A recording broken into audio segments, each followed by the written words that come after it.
লইটা মাছের মুইঠা কার না খেতে ভালো লাগে। লোটে মাছগুলোকে ভালো করে ঝুড়ি করে এরকম আলু দিয়ে ভেজেছি, খেতে না বেশ দারুণ হয়েছে। নমস্কার বন্ধুরা, নতুন একটি রেসিপিতে আপনাদের স্বাগত জানাই। আজকের রেসিপিটি একদম সিম্পল কিন্তু খেতে বেশ সুস্বাদু। তো চলুন লইটা মাছের মুইঠা কীভাবে করেছি সেটাই এখন দেখাই। প্রথমে এখানে লোটে মাছগুলোকে ভালো করে ধুয়ে এরকম পিস পিস করে কেটে নিয়েছি, আর আলু একদম আলু ভাজির মতো ছোট ছোট করেও কেটে নিয়েছি পেঁয়াজ কুচি, আদা বাটা, রসুন বাটা আর পেঁয়াজ বাটা।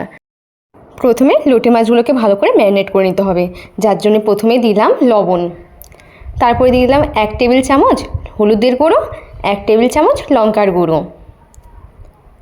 দিয়ে দিলাম পেঁয়াজ বাটা, আদা বাটা আর রসুন বাটা, সামান্য একটু সরিষার তেলও দিলাম। দেওয়ার পর ভালো করে এটিকে মাখিয়ে নিতে হবে। ভালো করে মাখানোর পর 10 থেকে 15 মিনিট মতো কিন্তু এটিকে রেস্টে রেখে দিতে হবে।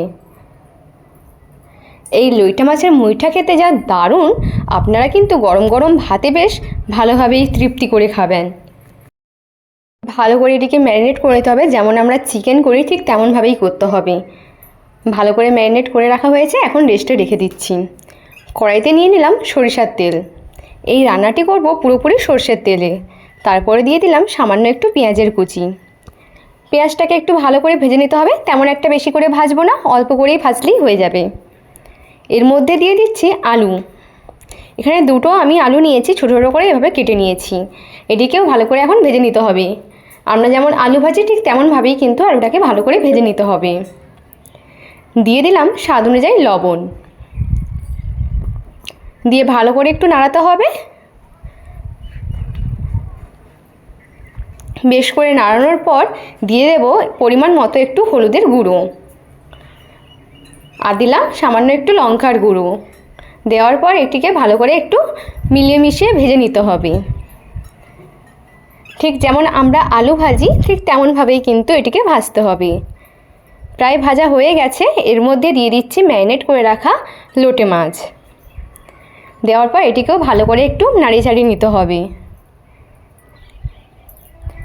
লোটে মাছ থেকে যেহেতু জল বেরোয়, তাই এখন কোনো রকম জল দেব না, আর লোটে মাছগুলোকে গোটা গোটা রাখবো না, একদম ঝুড়ো ঝুড়ো করে ভেঙে ভেঙে ভেজে নিতে হবে। দেখুন একদম লোটে মাছটা আলুর সঙ্গে পুরো মিলিয়ে মিশে গেছে, আর কেমন জলও ছাড়ছে। ঠিক এমনভাবেই কিন্তু করতে হবে, একদম ঝুড়ো ঝুড়ো করে দিতে হবে। বেশ করে কিন্তু কষাতে হবে। একদম দেখুন কি সুন্দর হয়ে গেছে, আলুর সঙ্গে পুরো মিলিয়ে মিশে গেছে। এখন অল্প পরিমাণে একটু জল দিয়ে দিচ্ছি, বেশি তেমন জল দিচ্ছি না, কারণ যেহেতু লোটে মাছ থেকে জল বের হয় তাই অল্পই করেই জল দিয়েছি। আপনারা যারা আলু বাদে করবেন তাহলে কিন্তু জল দেওয়ার কোনোই দরকার নেই। আলু দিয়েছি তাই একটু সেদ্ধ হওয়ার ব্যাপার আছে, যার জন্যে জলটা দেওয়া। ঢাকা খুলে দেখছি, দেখুন এখনও কিন্তু জল পুরোপুরিভাবে মরে যায়নি, কারণ লোটে মাছ থেকে বেশ জল বের হয়েছে। তো এটিকে কিন্তু এখন মিডিয়াম টু হাই ফ্লেমে রেখে ভালো করে ভেজে নিতে হবে। দেখে নিলাম আলুটা সেদ্ধ হয়েছে কিনা, পুরোপুরিভাবে কিন্তু আলু সেদ্ধ হয়ে গেছে। এরপরে এটিকে ভালো করে এখন কষিয়ে নিতে হবে।